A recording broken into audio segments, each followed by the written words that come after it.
a financial refugee in Makati and BGC. In America, there's about 51 million people receiving Social Security benefits, either as a retirement or as disability or as a survivor benefit. The Social Security retirees, they're going to get around $1,920 on average, and disability and survivors is closer to $1,500. For about 10 million of those, this is the sole source of their income. They live strictly on that amount. Now, for me, I worked till I was 67, and even with that additional income, retiring completely in San Diego was absolutely impossible. As a result of inflation, I'd become a financial refugee.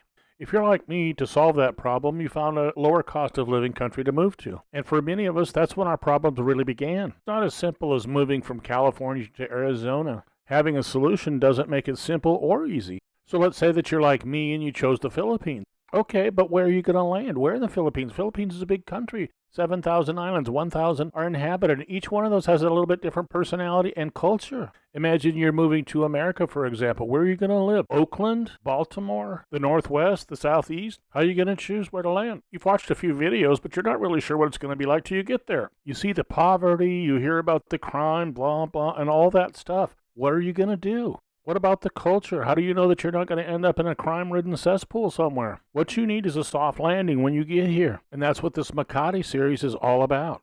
A place in the Philippines where you can come and find all of your Western amenities the day after you get here. Now, a lot of people are not going to come to the Philippines because they're just not comfortable. This video is meant to instill in you a sense of confidence that when you do get here, you can find safety and security. Now, all those condos in the first video had 24-hour-a-day security and front desk where people can't just walk in. Now, I've had a lot of questions and comments from ladies about, is it safe for single women here?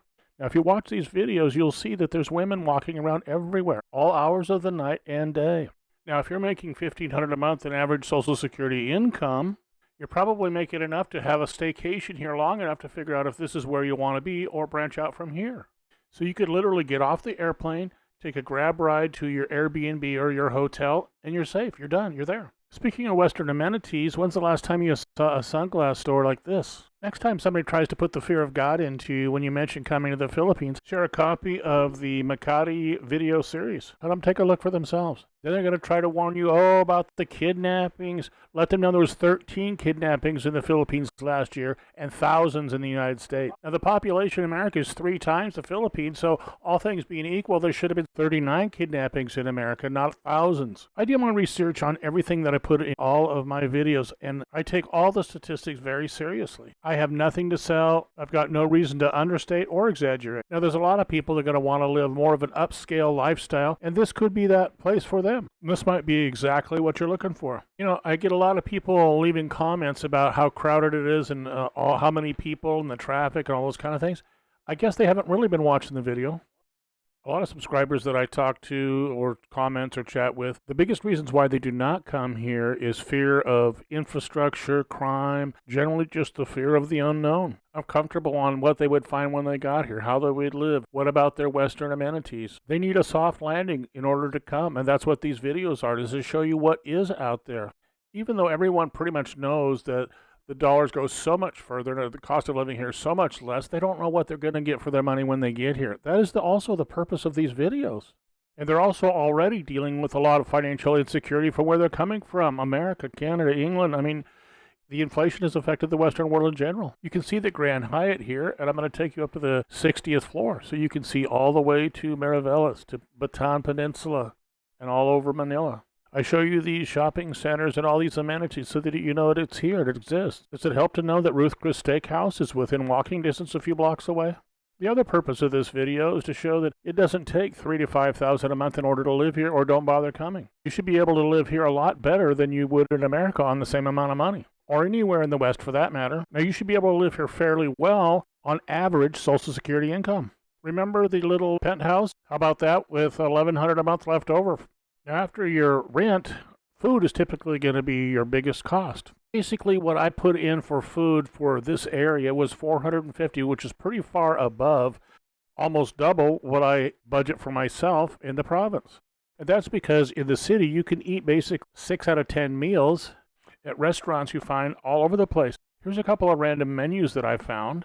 Nothing in particular. There's literally hundreds of restaurants within a 25 to 30 minute walk. Now you can see the prices and do the math and figure that at $450 a month, you'd at least have the budget to eat 60% of your meals out. I can tell you that while I was there, I wasn't particularly on a budget. I'd eat pizza or whatever. I didn't cook a single meal, but I ate on less than $15 a day. Now, if I was living there, I would be cooking most of my meals, and I'm sure I'd be less than $10 a day from where I was staying. Not only in the shopping center, but around the streets and the neighborhoods. Now, my favorite breakfast that I found was a couple of Hungarian sausages, pretty good size, maybe a quarter pound with 2 sausages and 3 eggs, was 85 pesos. The good news is it was maybe 30 to 40 yards or meters from where I was staying. Now, if you've watched many of my videos, you'll see the hypermarkets, and I've talked about how the fruit and vegetable section is several times larger than the average in America, especially the fruit selection here. Now, there's 84 of these SM hypermarkets in the Philippines, so for the most part, there's probably one not too far from where you are.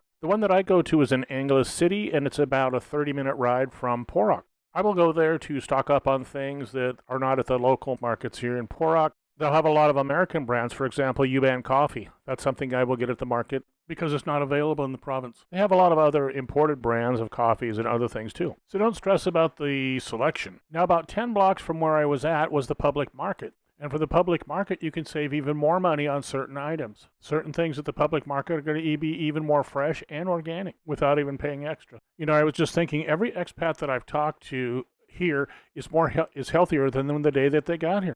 It just seems to be a conversation we've all had. Seems like the freshness and the quality of the food is just better here. No need for preservatives. So the reason that I bring up the hypermarket again is to show that there's going to be the selection of the items that you're going to need, that you want, that you're used to when you get here. Now, part of that soft landing is being able to not be faced with a major culture shock as you step off the plane. When you first get here, you're going to go through a bit of that sensory overload. So watching my video should get you in a position where you got a pretty good idea what to expect when you get here. Now, for some of you, this may be an upscale lifestyle compared to where you're at, so you're going to basically be one and done when you get here. The good news is if you did take that $800 a month penthouse and you did spend $450 a month on food, that's going to leave you with about $650 a month if you get average Social Security income. Now, with that, you might afford a trip to El Nido or Baguio a few times a year. Options, my friend. Bottom line is you'd have money to travel every month or two. So Makati could be the best place for you to land when you get here. Now, I loved my stay in Makati. I had a great time, but after 8 days, I was done. I couldn't wait to get back to the province.